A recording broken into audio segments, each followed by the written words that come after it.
It was a typical Saturday afternoon in suburban California, sunlight warm on freshly mowed lawns, the faint hum of neighbors chatting, sprinklers hissing, and the soft clink of wine glasses drifting from open backyards. Lauren had her usual crowd over, co-workers from her law firm, a few of Eric's golf buddies, and some moms from the local yoga group. I, Evelyn May Collins, stayed mostly in the background, like I always did. In the kitchen, I pulled a tray of warm shortbread cookies from the oven, my mother's old recipe. I arranged them carefully, wiped my hands on my apron, and stepped out to the patio.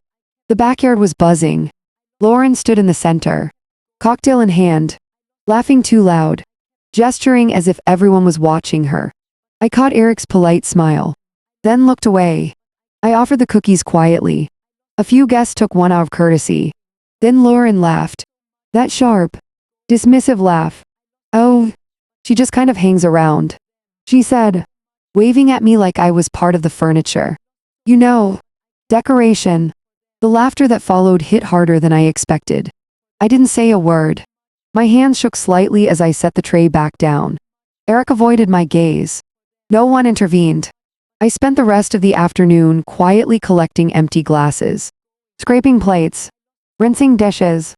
Not a single thank you. Just me, invisible, in my own daughter's house. 3 days later, I was in the kitchen, making my morning tea. In my rush, I knocked over a tall glass. It shattered across the tile. "Damn it," I muttered, bending to pick up the shards. Lauren had snuck in behind me. "What did you do now?" she barked. "I'm sorry." I started, holding up my hands. "You should know your place," she snapped. "Don't think you have a right to be here." I looked up at her, glass still in hand. "Lord, no. I didn't mean you think just because you're old. You're entitled. Living here is a reward for cleaning up crumbs," she hissed. I swear I didn't mean it. I whispered, "Get out, or I'll call the cops," she said, pulling out her phone and dialing. And in that moment, standing barefoot on the back patio, surrounded by the rosemary and daisies I had planted over decades, I realized something. Lauren didn't see me as her mother anymore. Not really. She saw me as an obstacle, an embarrassment, a burden she wanted gone. I didn't yell. I didn't argue. I simply walked past her, through the back gate, into the quiet street. The soil beneath my nails, the flowers I planted, the sunlight on my face, they were still mine. And as the California sun blazed down, I made a quiet decision. I didn't need to scream. I didn't need to beg. I only needed to remember what belonged to me. I walked down the quiet California street, suitcase rolling softly behind me, my bare feet brushing the warm concrete. The neighborhood was still on neat, sprinklers off, the scent of jasmine from someone's garden hanging faintly in the air. Lauren thought she had me cornered. She had no idea, because she didn't know one thing. The house, the one she claimed, the home she treated like mine, was just a background to her Instagram perfect life. The house wasn't hers. It was still mine. Every inch, every nail, every sun-bleached board. The deed was tucked safely in my drawer, along with Paul's old marriage certificate, the property tax papers, and letters I had never tossed. I checked into a small motel not far from downtown Clean. Quiet, the kind of place no one asks questions as long as you pay in cash. I sat on the edge of the bed, suitcase beside me, staring at the tiny window overlooking the freeway. The hum of traffic below felt like freedom. I reached into my handbag and pulled out my phone. Walter Brenner, retired attorney, Paul's best friend since high school. He had been at our wedding. He had been there through Paul's sickness, through his final breaths, and thank God he was still alive. I dialed. "Evelyn." Walter's voice was groggy but alert. "I need to talk," I said. "Calm, steady. Today?" he asked. "Yes. 10 a.m. My place." I barely slept that night. Not from fear but from the quiet storm of determination building inside me. I wasn't just reclaiming a house. I was reclaiming my life, my dignity. The next morning, I arrived at Walter's bungalow, citrus trees swaying gently in the breeze. He greeted me in a cardigan and slippers. reading glasses perched on his forehead. "Come in. You look exhausted." "I am," I said, setting the deed, marriage certificate, and property tax bills on his table. Walter flipped through them, eyes widening. "She tried to take it from you," he muttered. "Yes. Forged documents. Home equity line of credit. She claimed she was the rightful owner," I said, voice steady. Walter's lips pressed together. "Legally, she doesn't stand a chance. This is all yours." I nodded. "I want to sell it. As soon as possible." He raised an eyebrow. "Are you sure?" "Yes. It's time." No more silence. Walter began drawing up protective documents while I pulled out my phone. Jessica Tran. Young realtor. Bright-eyed. Sharp. And precise. I had known her years ago through the local library where I had worked. I trusted her. "I want it listed this week. No open houses. Only serious buyers," I told her. Jessica blinked, then smiled. "Understood. You'll handle it personally." By evening, I watched as she walked the property's perimeter, snapping photos, taking notes. I stayed in the car. Too many memories inside those walls. Too many ghosts. When she returned, she handed me a pen. "You need to authorize the listing." I took it. My hand was steady. My heart even steadier. The sound of the pen scratching across the paper was soft, quiet, but louder than anything Lauren had ever said to me. I signed. That night, I booked a new hotel closer to downtown. The city lights sprawled below. Buzzing. Alive. Free. I poured myself a cup of tea and watched the skyline, thinking, I am no longer living under anyone's rules. I am reclaiming what is mine. By morning, Jessica's phone buzzed nonstop. 3 cash buyers. All serious. All ready. By sunset, 3 offers were on the table.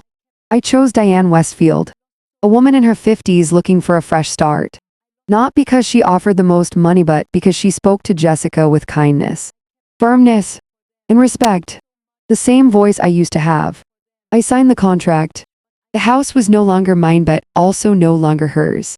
I didn't answer Lauren's calls. Not a single one. The next morning, a courier delivered a certified envelope to Lauren's door. Inside, legal transfer of ownership. Notarized. Irrevocable. Property now belonged to Diane. A formal notice gave her 7 days to vacate. Lauren called me again. I didn't answer. She left a message. "Mom, what are you doing? You can't sell this house. We live here. Call me back." This isn't funny. No. In her mind, we lived there. But I wasn't part of her world anymore. I was the woman who remembered. By dinner, Lauren's world had shifted. Neighbors whispered. Cars slowed. Is that her mother evicting her? Someone asked. She stood on the curb with her 2 suitcases, clutching her phone like a lifeline. Eric didn't help. He just left, driving to his mother's house. She was alone. Completely alone. I watched from my new apartment in the city, high above the noise. Quiet.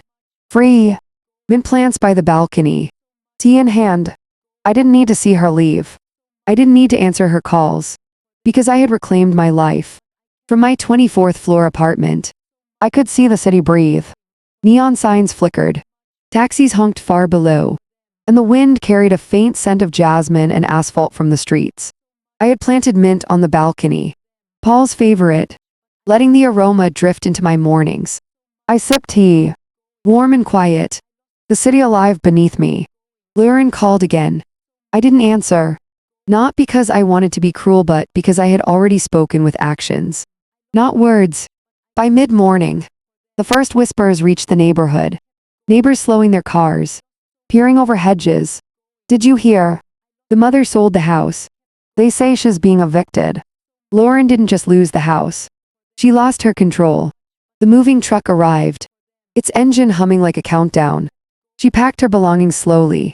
Carefully. As if each item might summon a miracle. There wasn't one. No one came to intervene. Eric refused to lift a finger, leaving her standing on the curb with her 2 suitcases and phone in hand, hoping, praying that I would appear and reverse everything. But I didn't. By late afternoon, the house was empty. Diane Westfield, the new owner, inspected the property, her calm voice reassuring and firm. I watched from afar, a quiet satisfaction settling over me. This wasn't revenge fueled by rage. This was justice delivered with patience, with memory, with truth. Later that evening, I heard a knock at my new apartment's gate. Lauren. Her coat was too thin, her makeup smudged, eyes red and puffy. She knelt outside the gate, hands pressed together like she did when she was 5, praying for new bike. Mom, please, just let me stay. Just for a little while. I have nowhere to go, she whispered. I looked down at her, my tea warming my hands, the city lights reflecting softly in my eyes. I said nothing at first. I simply watched, remembering the little girl I once held in my arms while she cried over skinned knees. The girl I raised had vanished somewhere along the way, replaced by ambition, entitlement, and cruelty. Finally, I spoke, calm and deliberate. Don't ever think you can trick an old woman, especially your own mother. Her eyes widened. She nodded slowly, the hope in her gaze fading like twilight into night. She understood, at last, that I was not the woman to be bargained with or bullied. I closed the curtain softly. I didn't watch her leave. I didn't need to. In the days that followed, the city continued its hum below me, indifferent and alive. Lauren called and texted endlessly, each attempt ignored. Eric had moved on, leaving her to face the consequences of her choices. The neighbors whispered still, but I no longer cared. Their judgment was not mine to carry. I planted more mint. I brewed chamomile and peppermint tea. I opened my windows to the city and let the wind carry away the echoes of a life once full of quiet subjugation. I was free, fully, finally, and in that freedom, I realized something profound. Silence is not weakness.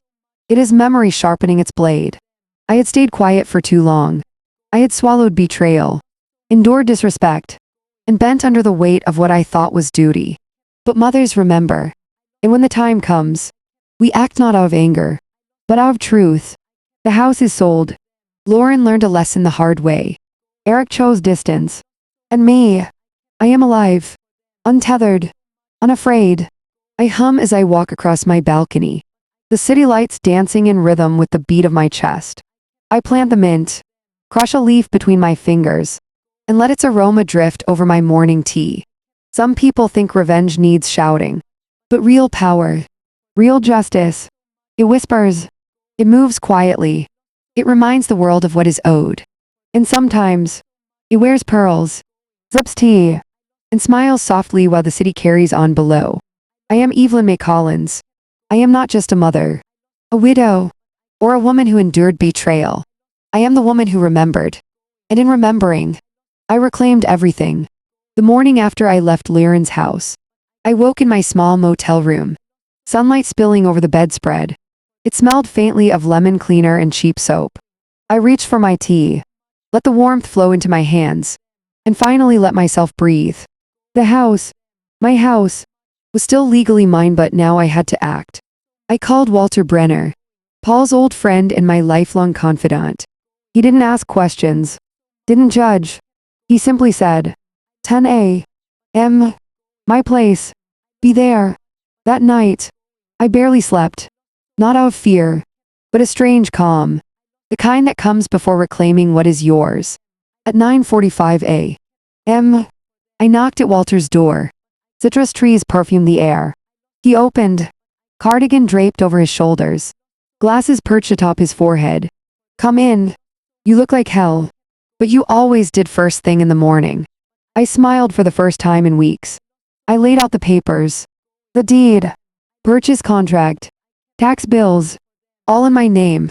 Walter's eyes widened. She tried to take it from you, he muttered, flipping pages. But she can't. Legally, she hasn't got a leg to stand on. I didn't flinch. I already knew. By noon, I was at the real estate office, meeting Jessica Tran. Bright-eyed, efficient, and connected. She had a plan, well listed privately, serious buyers only, no open houses. She said. I nodded. I didn't need to step inside the house agony yet. Let the actions speak louder than any confrontation. By sunset, 3 serious offers were on the table. One cash buyer, a young couple relocating for work, and a woman named Diane, recently settled and ready to start over. Diane's voice had warmth and firmness, the echo of the life I had once lived. I chose her. Signing the papers, I felt a quiet thrill. This wasn't revenge. It was truth. A reclaiming. The next morning, Lauren discovered the change. Certified papers, irrevocable transfer, legal eviction notice. Panic spread across her face like wildfire. She called, texted, buzzed the intercom. She came to my apartment gate herself, begging, pleading, her makeup smudged, coat too thin, kneeling like a child asking for a bike. I looked at her, calm, sipping my tea, the city alive beneath me. Don't ever think you can trick an old woman, especially your own mother. Her eyes widened. A silent understanding passed between us. She realized I was not weak. I was done. From then on, the city became my sanctuary. My balcony herb garden grew lush and green. Mint leaves crushed between my fingers reminded me of mornings with Paul. Lauren faded into the background of my life. Eric distanced himself. The whispers of neighbors didn't reach me. I was free. I was whole. Silence had become my weapon. My words had no need to scream. The house was sold, the past respected, and the lesson learned. If you've ever stayed silent too long, swallowed betrayal, or been treated like a burden, remember this: justice doesn't always shout. Sometimes, it sips tea, plants mint, and smiles quietly. The days after the sale were quiet, almost unreal. Lauren had moved out. 2 expensive suitcases rolling down the porch steps. Eric didn't help her. He simply shook his head, got in his car, and drove off. I watched from afar, my chest calm, my mind clear. The neighborhood whispered. Cars slowed in front of the Victorian house. People glanced at the moving truck. Some muttered about the daughter being evicted. Some wondered how a mother could sell her own home. I didn't care. That house had always been mine. It had never belonged to Lauren. Back in my new apartment, high above the city streets, I set up my small herb garden. Mint, rosemary, a few daisies. The aroma carried faint memories of Paul. I brewed a cup of tea, wrapped myself in a shawl, and watched the city hum below. Neon lights blinked. Taxis honked. Life went on. And then the phone rang. Lauren. 7, 8, 10 times. She left messages. Pleading. Angry. Panicked. But I didn't answer. Not out of cruelty. Out of certainty. She had crossed the line. And now she faced the consequences. The next evening, I looked out at the skyline again. The city lights reflected on the glass like tiny stars. Silence wrapped around me. Not empty, but full. Full of freedom. Full of control. Full of justice. Lauren's calls eventually stopped. Eric didn't contact me. I was alone, but for the first time in decades, I felt truly alive. My balcony garden flourished. I brewed tea and sipped it slowly, letting the aroma remind me that this was my life. My rules. My peace. Sometimes, I think of her kneeling at the gate, begging, realizing too late that the quiet woman she had ignored had all the power. That lesson was hers. I never had to shout. Never had to scream. Silence. Patience. And remembering what is yours is stronger than any anger. I sit now, every evening, watching the city breathe, sipping my tea, tending my plants. Justice doesn't always come with noise. Sometimes, it comes softly, like a mint leaf crushed between your fingers, a cup of chamomile steaming on a quiet night, or a high-rise apartment that no one can touch but you. And if you've ever been betrayed, ignored, or treated as a burden, remember, silence can be louder than words, and truth can be more powerful than rage. The days after the sale passed quietly, almost unreal. Lauren had moved out, her 2 expensive suitcases clattering down the porch steps. Eric didn't help. He simply shook his head, got in his car, and drove off. I watched from my balcony, calm and certain, the weight of years finally lifting. The neighborhood buzzed with whispers. Cars slowed as neighbors peeked at the Victorian house. Some murmured, Can you believe she got evicted? Others muttered about the mother selling the house without warning. I didn't care. That house had always been mine. Every plank, every brick, every garden bloom. Lauren had only ever occupied it. She never owned it. Back in my new apartment high above the city streets, I planted a small herb garden. Mint, rosemary, a few daisies. The aroma brought memories of Paul, of afternoons in our yard, of quiet comfort. I brewed a cup of tea, wrapped myself in a shawl, and listened to the city hum below. The neon lights blinked, taxis honked, and life moved on. Lauren tried to reach me. Calls, messages, intercom buzzes 7, 8, 10 times, pleading, panicked, demanding. I didn't answer, not out of cruelty, but out of certainty. She had crossed the line, and now she would face the consequences of her actions. The days blurred. Her calls eventually stopped. Eric never contacted me. I was alone, but for the first time in decades. I felt alive. My balcony garden thrived, the mint fragrant in the morning sun. I brewed tea and sipped it slowly, letting the aroma remind me. This was my life, my rules, my peace. Sometimes, I thought of Lauren kneeling at the gate, begging for forgiveness, realizing too late that the quiet woman she had dismissed had all the power. I had never needed to scream, to argue, or to threaten. Silence, patience, and remembering your worth, that was the strongest weapon. Each evening, I watched the skyline breathe. Buildings stood like old friends, arms crossed against the wind. The city lights reflected on the glass like a sea of stars. Justice doesn't always roar. Sometimes, it arrives softly. A mint leaf crushed between fingers. A cup of tea steaming on a quiet night. A high-rise apartment that no one can touch but you. If you've ever been betrayed, ignored, or treated like a burden, remember this. Silence can be louder than words, and truth can be more powerful than rage. And that night, as the city twinkled below, I finally smiled. I had left behind the years of quiet suffering. I had reclaimed my life. The past, the house, the pain, it all belonged to me now, and I would never give it away again. Life in my new apartment had a calm I hadn't felt in years. The city stretched below me like a living painting. Each car, each streetlight, each passing shadow reminding me that I was finally free. My balcony garden flourished in the morning sun, the mint and rosemary filling the air with sense of home me home. Not hers. Lauren's calls and messages became a distant echo. She didn't understand the one thing I had known all along. Power isn't loud. It's quiet and unshakable. She had tried to take the house, tried to rewrite the story of my life, and thought that fear or guilt would make me bend. But I had already moved. The house I once loved had left my hands, but it had never left my mind. I had remembered what belonged to me and I acted. I often thought back to the kitchen, the cookies, the laughter that wasn't mine, the garden that was my sanctuary. I remembered the silence I kept when she belittled me, the calm I carried as she imposed her rules, and the quiet strength that finally allowed me to reclaim control. The city outside my window reminded me of something important. Life moves forward, with or without anyone's permission. I no longer needed to wait for apologies, or for recognition. I was here. I existed, and no one could take that from me.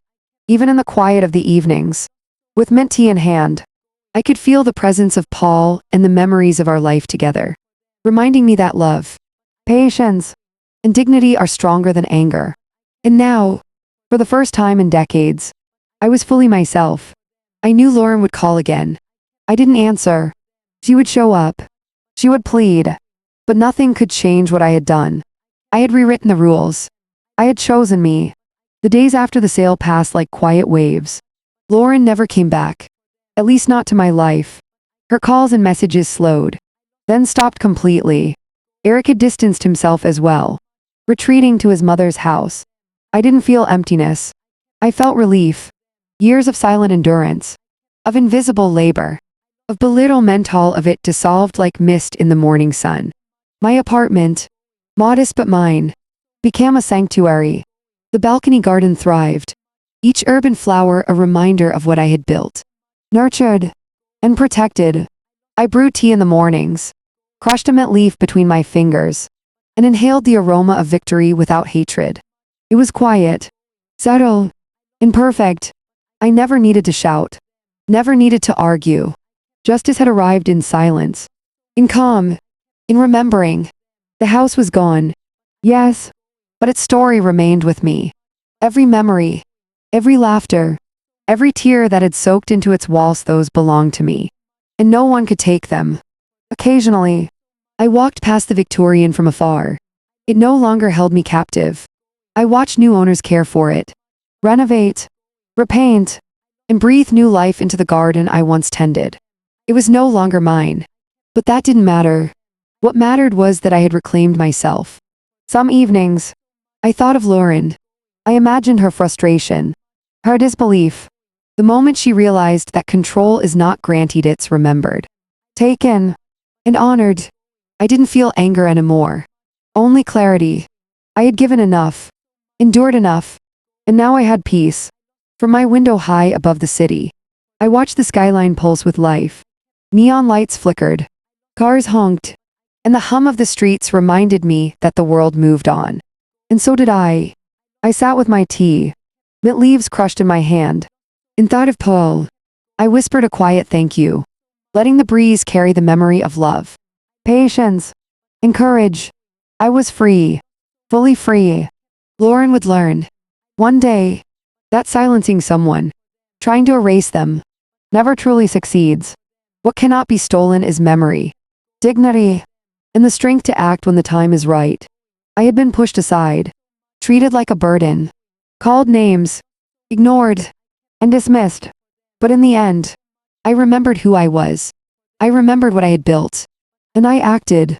Silence had been my shield, patience my strategy, and truth my weapon. And now, finally, justice wore pearls, drank tea slowly, and smiled quietly from a balcony above the city. The story ended not with anger, not with shouting, not with revenge. It ended with peace, clarity, and the reclaiming of a life that was always mine.